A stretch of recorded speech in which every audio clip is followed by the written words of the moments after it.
இந்த நிகழ்ச்சி amazing facts ஊழியத்தின் நண்பர்களால் உங்களிடம் கொண்டு வரப்பட்டிருக்கிறது.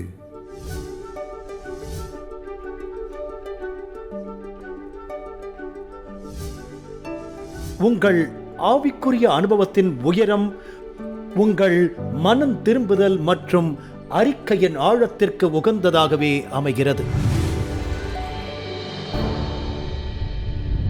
நான் ஒரு கதையை ஸ்பிரிங் போர்டாக பயன்படுத்த விரும்புகிறேன். உங்களுக்கு தெரிந்த ஒரு கதையை சொல்லப் போகிறேன். அது லூக்காவின் நற்செய்தியில் அத்தியாயம் 15:11 வசனத்தில் உள்ளது. இயேசு கூறினார், ஒருவருக்கு 2 குமாரர் இருந்தார்கள். அவர்களில் இளையவன் தகப்பனை நோக்கி, தகப்பனே, ஆஸ்தியில் எனக்கு வரும் பங்கை எனக்கு தர வேண்டும் என்றான். அதன்படி அவன் அவர்களுக்கு தன் ஆஸ்தியை பங்கிட்டுக் கொடுத்தான். சில நாளைக்கு பின்பு இளைய மகன் எல்லாவற்றையும் சேர்த்து கொண்டு தூர தேசத்துக்கு புறப்பட்டு போய் அங்கே துன்மார்க்கமாய் ஜீவனம் பண்ணி தன் ஆஸ்தியை அழித்தான். பாவ வாழ்க்கை. எல்லாவற்றையும் அவன் செலவழித்த பின்பு அந்த தேசத்திலே கொடிய பஞ்சம் உண்டாயிற்று. அப்பொழுது அவன் குறைவுபட தொடங்கி அந்த தேசத்து குடிகளில் ஒருவனிடத்தில் போய் ஓட்டிக்கொண்டான். அந்த குடியானவன் அவனை தன் வயல்களில் பன்றிகளை மேய்க்க அனுப்பினான். அப்பொழுது பன்றிகள் தின்கிற தவிட்டினாலே தன் வயிற்றை நிரப்ப ஆசையாயிருந்தான். ஒருவனும் அதை அவனுக்கு கொடுக்கவில்லை. இப்பொழுது பாவ வாழ்க்கையை வாழ்ந்து கொண்டிருக்கும் இந்த இளைஞன் வாய்ப்புகளை இழந்துவிட்டான் என்று உணர்கிறான்.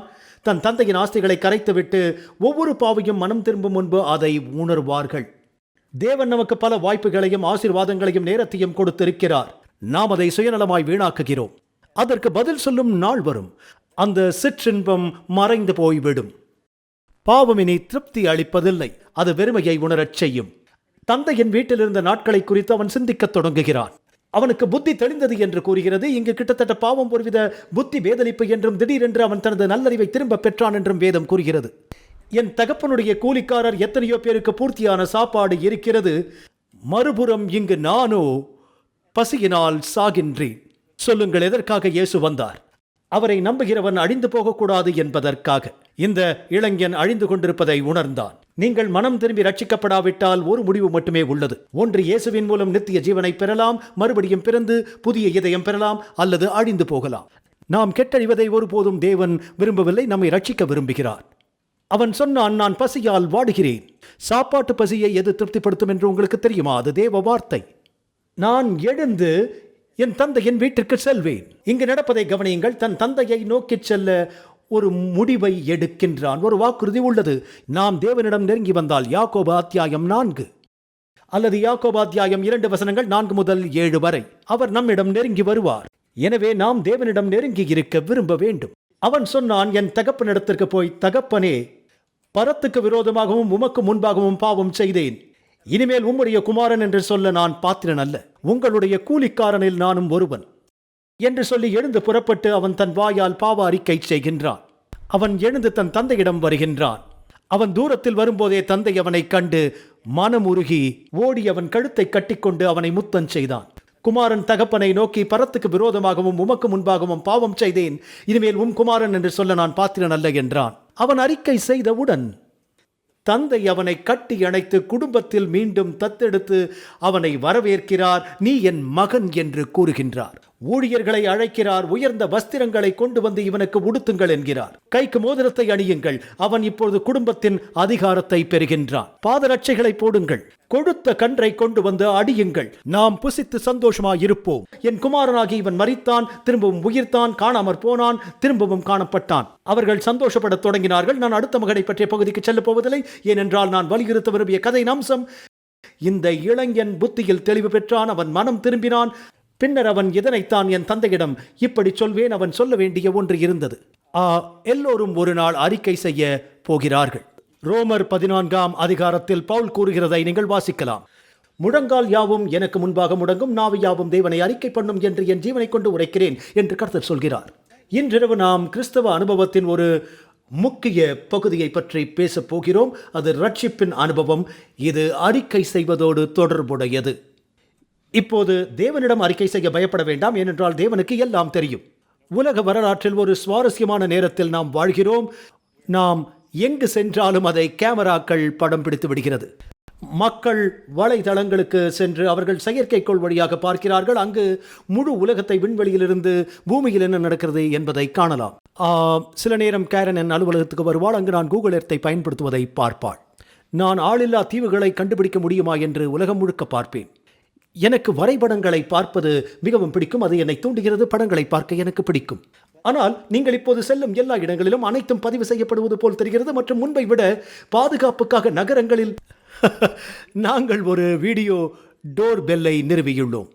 யாராவது எங்கள் வீட்டுக்கு வரும்போதெல்லாம், இது அவர்களுக்கு பழைய தொழில்நுட்பமாக இருக்கலாம், ஆனால் எனக்கு சுவாரஸ்யமானது.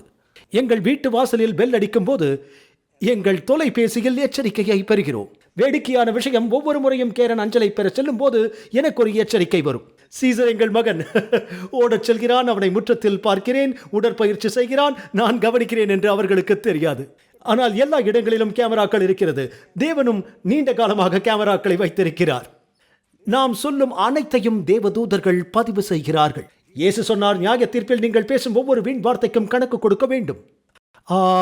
நாம் செய்யும் அனைத்தையும் தேவன் பார்க்கிறார். அது குறித்த சில வசனங்களை தருகிறேன். இயேசு கூறுகிறார், லூக்கா 12:2, வெளியாக்கப்படாத மறைபொருளும் இல்லை, அறியப்படாத இரகசியமும் இல்லை. நீங்கள் இருளிலே பேசியது எதுவோ அது வெளிச்சத்தில் கேட்கப்படும். நீங்கள் அறைகளில் காதுகளில் சொன்னது எதுவோ அது வீடுகளின் மேல் கூறப்படும். பிரசங்கி 12:14. ஒவ்வொரு கிரியையையும், அந்தரங்கமான ஒவ்வொரு காரியத்தையும் தேவன் நியாயத்திலே கொண்டு வருவார். யாருக்கும் தெரியாது என்று நினைக்கிறோம். ஒவ்வொன்றுக்கும் ஒரு பதில் வைத்திருக்கிறோம். நீங்கள் பாவம் செய்தது யாருக்கும் தெரியாது. அதிலிருந்து தப்பித்து விட்டதாக நீங்கள் நினைக்கலாம். நீங்கள் அதிலிருந்து தப்பிக்க முடியாது. ஆம், ரகசியமாக செய்யப்படும் அனைத்தும் இறுதியில் வீட்டு கூரைகளிலிருந்து அறிவிக்கப்படும். ஆகவே அதை அறிக்கையிட்டு மனம் திரும்பி அதை விட்டுவிட்டு இயேசுவின் இரத்தத்தால் முறியடிக்க வேண்டும்.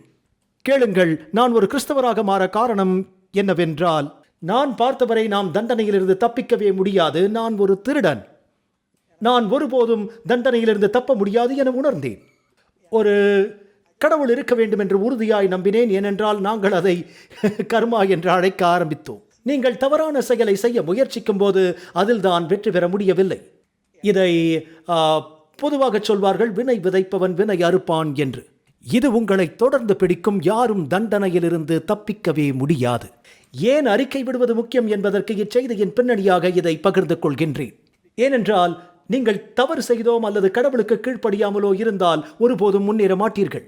எபிரேயர் 4:13 பவுல் கூறுகிறார், அவருடைய பார்வைக்கு மறைவான சிருஷ்டி ஒன்றுமில்லை, சகலமும் அவர் கண்களுக்கு முன்பாக நிர்வாணமாயும் வெளியரங்கமாயும் இருக்கிறது. அவருக்கு நாம் கணக்கு ஒப்பிக்க வேண்டும். தேவன் எப்போதும் பதிவு செய்கிறார் என்பதை அறிந்தால் மக்கள் எப்படி நடந்து கொள்வார்கள் என்று யோசித்து பார்க்கிறேன். தெரியுமா, இந்த மலையின் மீது ஒரு சபையை நடத்தி வந்தோம். அது விசித்திரமான ஒலி அமைப்பை கொண்டிருந்தது. மலிவான ரேடியோ ஷேக் ஒலி அமைப்பை வைத்திருந்தோம். அந்த ஒலிபெருக்கிக்கு செல்லும் வயரில் ஏதோ கோளாறு இருந்தது. அவைகள் சரியாக இல்லை.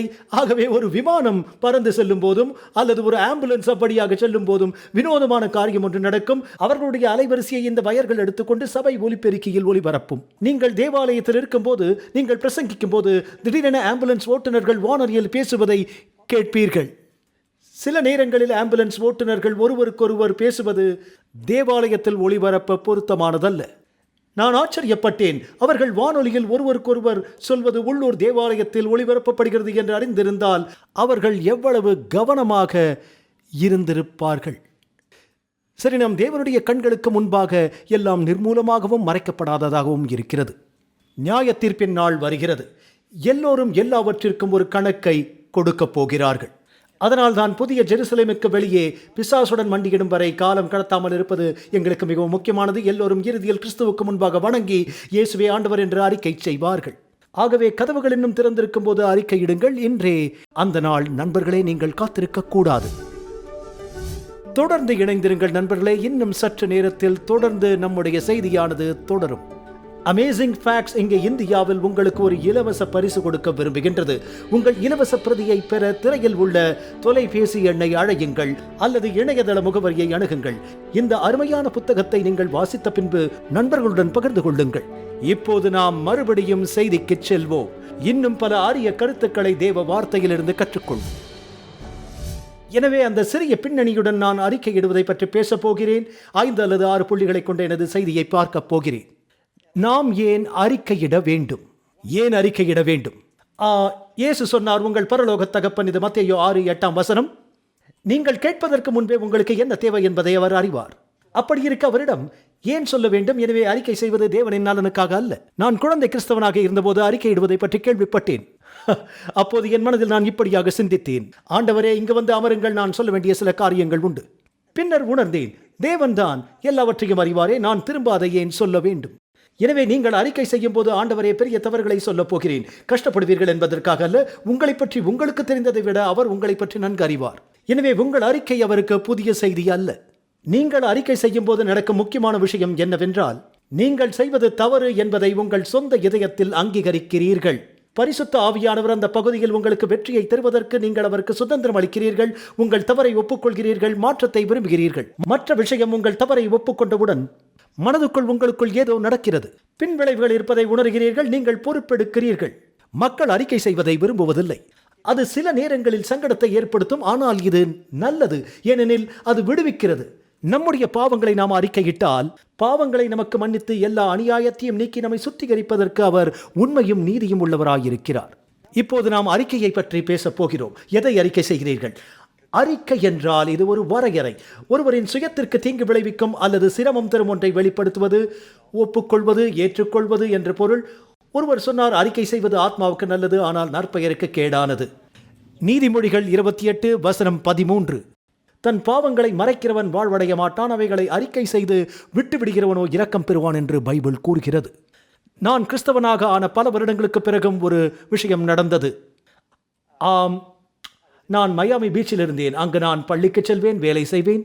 நான் குடும்பத்தை பார்ப்பதற்கு சென்றேன். நான் மயாமி கடற்கரையில் இருந்தபோது ஒரு பாஸ்கின் ராபின்ஸ் ஐஸ்கிரீம் கடையில் வேலை செய்தேன். நான் அங்கு வேலைக்கு வந்தபோது அவர்கள் சொன்னார்கள், வேண்டிய ஐஸ்கிரீமை உண்ணலாம் என்று. எனக்கு அது கனவு வேலை. அவர்கள் சொன்னார்கள், உனக்கு சலிப்பு தட்டும். எனக்கு சலிப்பு தட்டவில்லை. நான் நிறைய ஐஸ்கிரீம் சாப்பிட்டேன். ஓனர் என்னை நம்பினார். எனக்கு 14-15 வயதுதான். இராணுவ பள்ளியில் இருந்தது போல் எல்லாவற்றையும் சுத்தமாகவும் ஒழுங்காகவும் வைத்திருந்தேன்.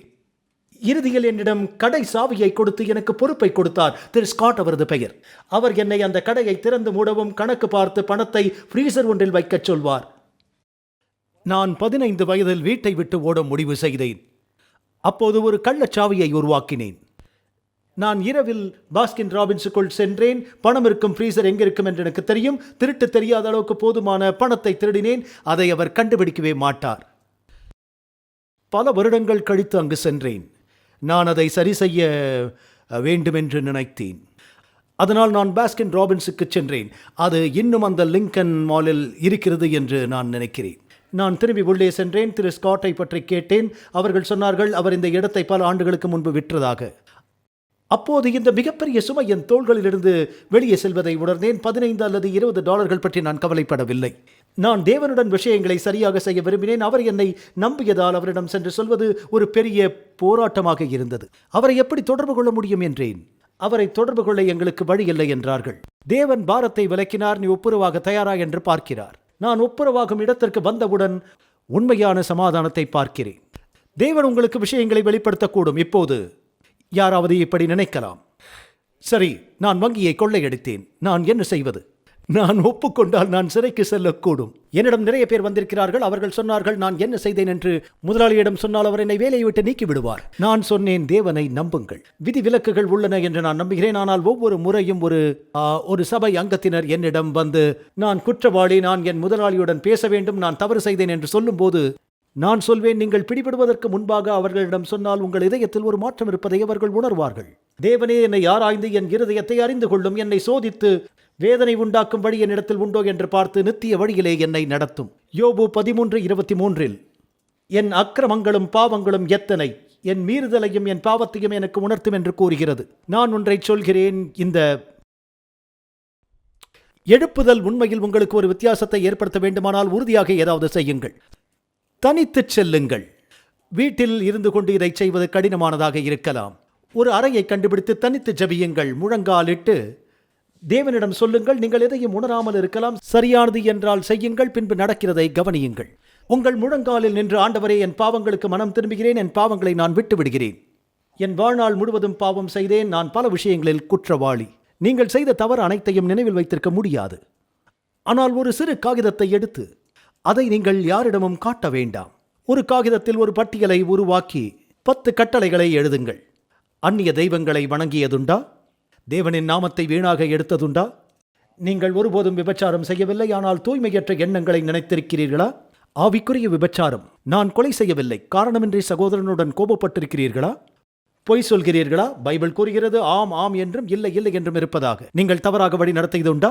10 கட்டளைகளை கடந்து தாவீது சொல்லும் அந்த ஜெபத்தை ஜெபியுங்கள். வேதனை உண்டாக்கும்படி என்னிடத்தில் உண்டோ என்று பார்த்து நித்திய வழியிலே என்னை நடத்தும்.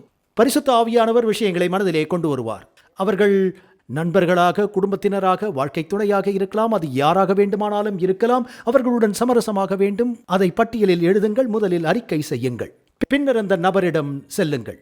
அந்த பட்டியலை உருவாக்கிய பிறகு அவசரப்படாதீர்கள். அதை பார்த்து ஆண்டவரே, நான் எதையாவது மறந்துவிட்டால் எனக்கு காட்டுங்கள்.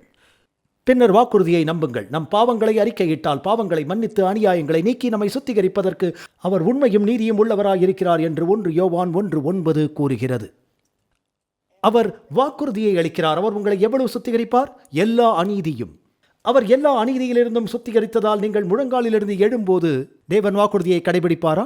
ஆண்டவரே, நான் இன்று ஒரு கிறிஸ்தவராக வாழ்வேனா என்று தெரியவில்லை என்று சொல்லாதீர்கள். அந்த நேரத்தில் அவர் உங்களுக்கு நித்திய ஜீவனை தருகிறார். அது உங்கள் நடத்தையை மாற்றும். அவருடைய வாக்குறுதியை நீங்கள் நம்பும் போது நீங்கள் விசுவாசத்தினால் நீதிமான்கள் ஆவீர்கள். அவர் உங்களுக்கு ஆவியானவரை கொடுக்க முடியும். நீங்கள் வித்தியாசமான வாழ்க்கையை வாழத் தொடங்குவீர்கள். எனவே அந்த படிகளை கடந்து செல்ல முயற்சியுங்கள். தேவன் உங்களுக்கு நினைவூட்டுவார். ரோமர் 10:10 நீதியுண்டாக இருதயத்திலே விசுவாசிக்கப்படும், ரட்சிப்புண்டாக வாயினாலே அறிக்கை பண்ணப்படும். பின்னர் எப்போது அறிக்கை செய்ய வேண்டும்? அதற்கான சரியான நேரம் எது? பைபிளில் மிக அழகான ஜெபங்களில் ஒன்று தானியேல் 9ஆம் அதிகாரத்தில் உள்ளது. அங்கு தானியேல் பைபிளை வாசித்துக் கொண்டிருக்கிறார். பைபிளை வாசிப்பதில் எரேமியாவின் தீர்க்க தரிசனத்தை வாசிக்கிறார். தேவன் தம் மக்களை திரும்ப கொண்டு வர விரும்புகிறார் என்பதை அறிவார். தானியேல் தன் மக்களுக்காக ஜெபிக்கவில்லை என்று உணர்கிறார். பைபிள் சொல்கிறது, நீங்கள் தானியேல் 9ஆம் அதிகாரத்தில் 3 முதல் 6 வசனம் வரை படித்தால், நான் உபவாசம் பண்ணி இருட்டிலும் சாம்பலிலும் உட்கார்ந்து தேவனாகிய ஆண்டவரை ஜெபத்தினாலும் விண்ணப்பங்களினாலும் தேட என் முகத்தை அவருக்கு நேராக்கி என் தேவனாகிய கர்த்தரை நோக்கி ஜெபம் பண்ணி பாவ அறிக்கை செய்தேன். நடக்கிறதை கவனியுங்கள். அவர் வார்த்தையை வாசிக்கிறார், பின்னர் அறிக்கை செய்ய ஈர்க்கப்படுகிறார். அவர் ஜெபித்து அறிக்கையிடும்போது தானியேல் 9:20 இப்படி நான் சொல்லி ஜெபம் பண்ணி என் பாவத்தையும் என் ஜனமாகிய இஸ்ரவேலின் பாவத்தையும் அறிக்கையிட்டு என் விண்ணப்பத்தை கர்த்தருக்கு செலுத்திக் கொண்டிருந்தேன். அப்படி நான் ஜெபம் பண்ணி கொண்டிருக்கும் போதே முதல் தரிசனத்திலேயே நான் கண்ட புருஷனாகிய கேப்ரியேல் வேகமாய் பறந்து வந்து அந்திப்பலியின் நேரமாகிய வேளையிலே என்னை தொட்டுச் சென்றான். அவர் ஜெபிக்கும் போது தேவன் ஒரு தூதனை அனுப்புகிறார். தானியேல் எப்போது அறிக்கை செய்கிறார்? அவர் செய்த பாவத்தை பற்றி அவர் உணர்ந்தவுடன். 32ஆம் சங்கீதத்திற்கு செல்லுங்கள். அறிக்கை செய்ய சிறந்த நேரத்தை நீங்கள் கவனிக்க வேண்டும். நான் என் அக்கிரமத்தை மறைக்காமல் என் பாவத்தை உமக்கு அறிவித்தேன். என் மீறுதல்களை கர்த்தருக்கு அறிக்கையிடுவேன் என்றேன். தேவரீர் என் பாவத்தின் தோஷத்தை மன்னித்தீர். இதற்காக சகாயம் கிடைக்கும் காலத்தில் பக்தியுள்ளவன் எவனும் உம்மை நோக்கி நிச்சயமாக விண்ணப்பம் செய்வான். கர்த்தரை கூப்பிடுங்கள். ஏசாயா 55ஆம் அதிகாரம் 6ஆம் வசனம். கர்த்தரை கண்டடையத்தக்க சமயத்தில் தேடுங்கள். அவர் சமீபமாய் இருக்கையில் கூப்பிடுங்கள். துன்மார்கன் தன் வழியையும் அக்கிரமக்காரன் தன் நினைவுகளையும் விட்டு கர்த்தரிடத்தில் திரும்ப கடவன். அவர் அவன் மேல் மனதுருகுவார். மன்னிக்கிறதற்கு தயை பெருத்திருக்கிறார். எனவே அதிக நேரம் நீங்கள் காத்திருக்க வேண்டாம். அவர் அருகில் இருக்கும்போது அவரை கூப்பிடுங்கள். அவர் உங்கள் ஜெபத்தை கேட்பார். இந்த தொடரின் போது நீங்கள் இந்த ரட்சிப்பின் படிகளை கடந்து உங்கள் பாவத்திற்கு மனம் திரும்பி அறிக்கை செய்து தேவனிடம் வருவீர்கள் என்று நம்புகின்றோம். யாரிடம் அறிக்கை செய்வீர்கள்? சரி, யாக்கோபு 5:16 நீங்கள் சொஸ்தமடையும் படிக்கு உங்கள் குற்றங்களை ஒருவருக்கொருவர் அறிக்கையிடுங்கள் என்று அது கூறுகிறது. நான் யாரையாவது புண்படுத்தி இருந்தால் அந்த பாவத்திற்கு அறிக்கை செய்கிறேன். நீங்கள் நம்பக்கூடிய நெருங்கிய நண்பர் இருந்தால் அவரோடு பொறுப்பு குரல் இருப்பது நல்லது. மக்கள் ஒரு விஷயத்தில் போராடினால் அதை நம்பகமான நண்பரிடம் சொல்லுவது நல்லது. நீதிமொழிகள் கூறுவது போல் ரகசியம் காக்க வேண்டும். ஒரு ரகசிய நம்பிக்கை இருக்க வேண்டும். உங்கள் போராட்டத்தில் அவர்கள் உங்களுடன் ஜெபிக்க வேண்டும். ஆனால் தனிப்பட்ட விஷயங்களை மக்களிடம் சொல்வதில் நீங்கள் மிகவும் கவனமாக இருக்க வேண்டும். ஏனென்றால் ஒரு பழமொழி சொல்வார்கள், 2 பேருக்கு ஒரு ரகசியம் தெரிந்தால் அது இனி ரகசியம் இல்லை என்று. எனவே தேவனுக்கு எதிரான பாவத்தை தேவனிடம் அறிக்கை செய்ய வேண்டும். பொது பாவத்தை பொது வெளியில் ஒப்புக்கொள்ள வேண்டும். தனிப்பட்ட பாவத்தை தனித்து அறிக்கை செய்ய வேண்டும். நீங்கள் 3 போதகர்களை பற்றிய கதையை அறிவீர்கள். அவர்கள் ஒன்றாக ஒரு விடுமுறையை எடுக்க எண்ணினார்கள். அனைவரும் மீன்பிடிக்க சென்றனர். ஏரியின் நடுவே மீன் பிடிக்கிறார்கள். விஷயங்கள் நன்றாக நடக்கின்றது. இப்போது போதகர்களில் ஒருவர் உடைந்து அழத் தொடங்குகிறார். மற்றவர்களுக்கு இது நெருடலாக இருக்கிறது. அவருக்கு என்ன ஆனது என்று அவர்களுக்கு தெரியாது. அவர் சொன்னார், நாம் எல்லோரும் இங்கு தனியாக இருக்கிறோம். உங்களை நான் நம்ப முடியும் என்று நினைக்கிறேன். எனக்கு ஒரு பெரிய சிக்கல் உள்ளது. நான் என் மனைவியை ஏமாற்றுகிறேன். மற்ற இருவரும் அவரை பார்த்து, நீங்கள் இதை சரி செய்ய வேண்டும், நாங்களும் ஜெபிக்கிறோம் என்றார்கள். அவர்கள் ஜெபிக்கும் போது இன்னொருவர் ஆட ஆரம்பித்தார். அவர்கள் என்ன பிரச்சனை என்றார்கள். அவர் சொன்னார், இங்கே என் சகோதரர் என்னை ஊக்கப்படுத்தினார். நான் மனம் திறந்து உங்களுக்கு தெரியப்படுத்த வேண்டும். நான் கிளெப்டமேனியாக் என்றார். எல்லா நேரத்திலும் திருடுகிறேன். எனக்கு தேவைகள் இல்லை, இருந்தும் செய்கிறேன். இருவரும் உங்களுக்காக ஜெபிக்கிறோம் என்றார்கள். அதே நேரம் அமைதியாக இருந்த மற்றவரை பார்த்தார்கள். நீங்கள் ஏதாவது பகிர வேண்டுமா என்றார்கள். பகிரலாம், அது மிகவும் மோசம் என்றார். நாங்கள் விவரித்ததை விட மோசமாக இருக்க முடியுமா என்றார்கள். நீங்கள் எங்களை நம்பலாம். நான் வதந்திகளை பரப்புவேன், வீட்டிற்கு திரும்பி எல்லோரிடமும் சொல்ல காத்திருக்கிறேன் என்றார். எனவே உங்கள் பாவங்களை மக்களிடம் சொல்வதில் நீங்கள் மிகவும் கவனமாக இருங்கள். தனிப்பட்ட பாவங்களை தேவனிடம் அறிக்கை செய்யுங்கள். எங்கு அறிக்கை செய்வது? பொது பாவத்தை பொதுவெளியில் அறிக்கை செய்ய வேண்டும். சில நேரங்களில் அது மிகவும் வெளிப்படையாக இருக்கும். நீங்கள் அந்த பாவங்களை செய்யும் போது நீங்கள் பொது வாழ்வில் இருந்தால் அதை பகிரங்கமாக பகிர வேண்டும். மறுதளித்தலின் மூலம் பகிரங்கமாக பேதுரு தேவனை மறுத்தார். மேலும் உயிர்த்தெழுதலுக்கு பிறகு அதை அடையாளம் காணும்படி இயேசு அவரிடம் கேட்டார். 3 முறை அவர், சீமோன் பேதுரு, நீ என்னை நேசிக்கிறாயா, நேசிக்கிறாயா, நேசிக்கிறாயா என்றார். நாம் அறிக்கை செய்யும் போது அதை முழுமையாக நாம் செய்ய வேண்டும். ஏசாயா 6:5. ஏசாயா குறிப்பிட்டவர். அவர் சொன்னார், ஐயோ அதமானேன், நான் அசுத்த உதடுகளுள்ள மனுஷன், அசுத்த உதடுகளுள்ள ஜனங்களின் நடுவில் வாசமாயிருக்கிறவன். சேனைகளின் கர்த்தராகிய ராஜாவை என் கண்கள் கண்டதே. நடந்ததை கவனியுங்கள். ஏசாயா, நான் அசுத்த உதடுகளுள்ள மனுஷன், அசுத்த உதடுகளுள்ள ஜனங்களின் மத்தியில் வாசமாயிருக்கிறவன் என்றதும், தூதன் பலிபீடத்திலிருந்து ஒரு நிலக்கரியை எடுத்து அதை எங்கே வைக்கிறார்? அவன் உதடுகளில் வைக்கிறார். குறிப்பிட்ட சிக்கல்களை நீங்கள் அடையாளம் காணும்போது அந்த குறிப்பிட்ட பகுதிகளில் உங்களுக்கு உதவ தேவனுக்கு அனுமதியும் அதிகாரத்தையும் அளிக்கிறீர்கள். மக்கள் எவ்வளவு முறை செய்ய வேண்டும் என்கிறார்கள். ஒரே விஷயத்தை பற்றி நான் அவரிடம் அறிக்கை செய்தால் தேவன் சோர்வடைய மாட்டாரா? தேவன் சோர்வடைவதை காட்டிலும் சொல்லி சொல்லி நீங்கள் தான் சீக்கிரமாக அலுத்து போய்விடுவீர்கள். நீங்கள் எப்போதெல்லாம் தேவனிடம் வந்து உங்கள் பாவத்தை பற்றி உண்மையாக வருத்தப்பட்டால் அவர் உங்களை மன்னிக்க தயாராக இருக்கிறார். பேதுரு கர்த்தரிடம், என் சகோதரன் எனக்கு எதிராக குற்றம் செய்து வந்தால் எத்தனை முறை மன்னிக்க வேண்டும் என்றார். 7 தரம். இயேசு சொன்னார் 7 தரம் என்று. ஒரே நாளில் உன் சகோதரன் உன்னிடம் 7 தரம் வந்து என்னை மன்னித்து விடுங்கள் என்று கேட்டால் மன்னித்து விடு என்று இயேசு சொன்னார். இப்போது தேவன் நமக்கு செய்வதை காட்டிலும் பிறருக்கு நாம் குறைத்து செய்ய வேண்டுமா? நண்பர்களே, சோர்வடைய வேண்டாம். தேவன் உங்களை மன்னிக்க மாட்டார் என்று எண்ணாதீர்கள். இழந்து போனதை தேடவும் ரட்சிக்கவுமே இயேசு இந்த உலகத்திற்கு வந்தார். அவர் நம்மை மன்னிக்க மிகுந்த ஆர்வத்தோடு இருக்கிறார். அதுவே அவரது உயர்ந்த விருப்பம். அதுதான் இவ்வுலகில் இயேசுவின் பணி. நம்மை ரட்சிக்கவே அவர் வந்தார். எனவே சிலர் காத்திருந்து தாமதமாக அறிக்கை செய்வார்கள். யூதாஸ் அறிக்கை செய்தான். குற்றமற்ற இரத்தத்தை காட்டிக் கொடுத்தேனே என்றான். அந்த நேரத்தில் பரிசுத்த ஆவியானவரை துக்கப்படுத்தினான். பார்வோன், அவன் அறிக்கை செய்தான், மனம் திரும்பினான். ஆனால் பரிசுத்த ஆவியானவரை துக்கப்படுத்தும் வரை தாமதித்தான். நீங்கள் நீண்ட நேரம் தாமதிக்கக்கூடிய ஆபத்து உள்ளது. தேவ அழைப்பை கேட்கும் போது பதில் கொடுப்பது நல்லது. இன்றே ரட்சிப்பின் நாள். அவருடைய குரலை கேட்டால் இன்றே நியமிக்கப்பட்ட நேரம் என்று பைபிள் சொல்கிறது. இயேசு மக்களை அழைத்த போது, அப்போஸ்தலர்களை அழைத்த போதெல்லாம் என்னை பின்பற்றுங்கள் என்றார். அவர்கள் வேலையை விட்டுவிட்டு பின்தொடர்ந்தார்கள். பரிசுத்த ஆவியானவர் உங்களிடம் பேசுவதை நீங்கள் கேட்கிறீர்கள் என்றால் அவருக்கு செவி சாயுங்கள். தேவன் உங்கள் மகிழ்ச்சியை பறிக்க விரும்பவில்லை. அவர் உங்களுக்கு மகிழ்ச்சியையும் அமைதியும் கொடுக்க விரும்புகிறார். நானோ ஜீவனை கொடுக்கவும் அந்த ஜீவன் பரிபூரணப்படவுமே வந்தேன். ஆனால் தேவன் உங்களை உயர்த்துவதற்கு முன்னால், வேதம் சொல்கிறது, நாம் தேவனுக்கு முன்பாக நம்மை தாழ்த்த வேண்டும். அப்பொழுது அவர் நம்மை உயர்த்துவார். பல ஆண்டுகளுக்கு முன்பு நிலக்கரி சுரங்க விபத்து பற்றி கேள்விப்பட்டேன். நான் கென்டக்கியில் இருந்தேன். நீண்ட காலத்துக்கு முன்பு நடந்தது. பலர் அதில் சிக்கிக் கொண்டனர் மற்றும் சுரங்கத்திலிருந்து அவர்களை வெளியே கொண்டு வரும் லிப்ட் முற்றிலும் வெடித்து சிதறியது. வெளியேற சாத்தியமே இல்லை என்றார்கள். படிப்படியாக விளக்குகள் அணைந்து வருவதைக் கண்டார்கள். ஆக்சிஜன் குறைபாடு இருப்பதன் அறிகுறி என்று அவர்கள் நினைத்தனர். அங்கு ஒரு முதிர்ந்த சுரங்க தொழிலாளி இருந்தார். நமக்கு நம்பிக்கை இருக்கிறது என்றார். அவர்கள் இருட்டில் இருந்தனர். ஆனால் இவர் லேசான தென்றலை உணர்ந்தார். இங்கு ஒரு பழைய காற்றோட்டம் தண்டு இருந்தது என்றார். அது இந்த அறையில் இருந்து மற்றொரு அறைக்கு செல்கிறது. ஆனால் நாம் 1/4 மைல் தூரத்திற்கு ஊர்ந்து செல்ல வேண்டும். இருட்டாக இருக்கும். நீங்கள் குப்புறப்படுத்து செல்ல வேண்டும். எந்த கருவிகளையும் எடுத்து போக முடியாது. என்னை பின்தொடருங்கள். ஒரு வழி கிடைத்து விட்டது என்று நினைக்கிறேன். சரி, அவர்கள் படுத்துக்கொண்டு சிறிது தூரம் ஊர்ந்து செல்ல வேண்டியிருந்தது. இறுதியில் அந்த காற்றுக்குழாய் தண்டு திறந்திருந்தது. அவர்கள் அனைவரும் தப்பிக்க முடிந்தது. அவர்கள் கருவிகளை விட்டு குப்புறப்படுத்து ஊர்ந்து வெளிவர வேண்டியிருந்தது. தெரியுமா, சுதந்திரத்திற்கு ஒரு வழி இருக்கிறது, வெளிச்சத்திற்கு வழி இருக்கிறது. கர்த்தருக்கு முன்பாக நம்மை தாழ்த்த வேண்டும். நாம் நம்மை தாழ்த்தி ஜெபம் செய்தால் அவர் நம் ஜெபங்களை கேட்பார் என்று பைபிள் சொல்கிறது. மக்கள் தங்கள் வருத்தத்தை தெரிவிப்பது சில நேரங்களில் கடினம். அதோடு நெருங்கிய உறவுகளில் கூட சில நேரங்களில் தம்பதிகள் ஒருவருக்கொருவர் மன்னிப்பு கேட்பது கடினம் என்று நான் நினைக்கிறேன். உடன் பணியாளர்களிடமோ அல்லது பிறரிடமோ மன்னிப்பு கேட்பது சுலபம். நீங்கள் உங்கள் சுபாவத்தை ஒப்புக்கொள்ள வேண்டும், உங்கள் பலவீனத்தை ஒப்புக்கொள்ள வேண்டும். அதற்கு நாம் நம்மை தாழ்த்திக் கொள்ள வேண்டும்.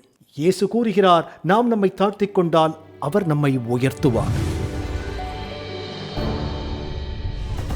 வேதாகம தீர்க்க தரிசனத்தில் வெளிப்படுத்தப்பட்டுள்ளபடி நம்முடைய மோசமான உலகத்திற்கான தேவனின் திட்டத்தை அறிய விரும்புகிறீர்களா? உங்கள் மிகப்பெரிய சவால்களுக்கு நடைமுறையான நம்பகமான தீர்வுகள் வேண்டுமா? ஊக்கமளிக்கும் மற்றும் அறிவூட்டும் ஆச்சரியமூட்டும் உண்மைகள் வேதாகம பாட வழிகாட்டிகள் 27 அழகான வரைகளை மற்றும் நேரடியான பதில்களை புரிந்து கொள்ள எளிதான வகையில் வேதத்தின் அடிப்படையில் சிறப்பான மேலான பாடங்களை வழங்குகின்றது. ஒவ்வொரு ஆய்வு வழிகாட்டியும் உங்கள் வாழ்க்கையின் மிக முக்கியமான உண்மைக்கான பொருத்தமான வேதாகம பதில்களை நோக்கி உங்களை வழிநடத்தும். நான் எப்படி ஆரோக்கியமான ஐக்கியத்தை பெறுவது? இயேசு எப்போது எப்படி மீண்டும் வருவார்? மேலும் இப்படி பல கேள்விகளுக்கு உங்கள் எதிர்காலத்தை வாய்ப்பாக விட்டுவிடாதீர்கள். ஆச்சரியமூட்டும் உண்மைகள் வேதாகம பாட வழிகாட்டிகளிடமிருந்து உங்கள் வாழ்க்கையை சத்தியத்துடன் மாற்றுங்கள். ஆங்கிலம், இந்தி, தமிழ் மற்றும் தெலுங்கு மொழிகளில் கிடைக்கிறது. காத்திருக்க வேண்டாம். bookstore.aftv.in என்ற இணையதளம் மூலம் உங்கள் முழுமையான ஆய்வு வழிகாட்டிகளை இன்றே ஆர்டர் செய்யுங்கள். போதுமான அமேசிங் ஃபேக்ட்ஸ் வேத பாடங்களை பெற முடியவில்லையா? சத்தியம் நிரம்பிய நிகழ்ச்சிகளுக்காக நீங்கள் அடுத்த வாரம் வரை காத்திருக்க வேண்டியதில்லை. AFTV.in இல் உள்ள அமேசிங் ஃபேக்ட்ஸ் இந்தியா மீடியா லைப்ரரிக்கு வருகை தரவும். இங்கே நீங்கள் பல்வேறு மொழிகளில் உள்ள வீடியோக்கள் மற்றும் அச்சிடப்பட்ட பிரதிகளை இலவசமாக காண முடியும். 24 மணி நேரமும் 7 நாட்களும் உங்கள் கம்ப்யூட்டர் அல்லது மொபைலில் இருந்து நேரடியாக கண்டுகளிக்கலாம். AFTV.in-ற்கு இப்போதே வருகை தாருங்கள். 50 வருடங்களுக்கும் மேலாக அமேசிங் ஃபேக்ட் ஊழியங்கள் நற்செய்தியை உலகம் முழுவதும் பகிர்ந்து கொண்டிருக்கிறது. இயேசுவின் சித்தத்தின்படி அனைத்து மக்களுக்கும் நித்திய சுவிசேஷத்தை அறிவித்துக் கொண்டிருக்கிறது. உங்கள் ஜெபத்திற்கும் ஆதரவிற்கும் நன்றி.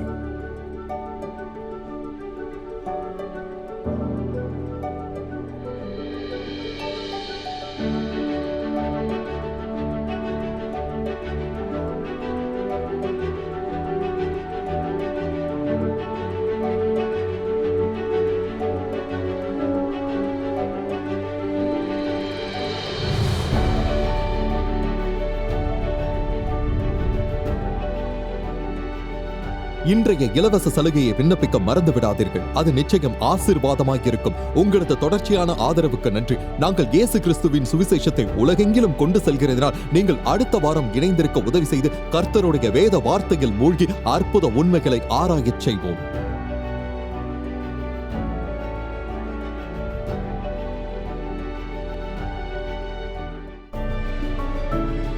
இந்த நிகழ்ச்சி அமேசிங் ஃபேக்ட்ஸ் ஊழியத்தின் நண்பர்களால் உங்களிடம் கொண்டு வரப்பட்டிருக்கிறது.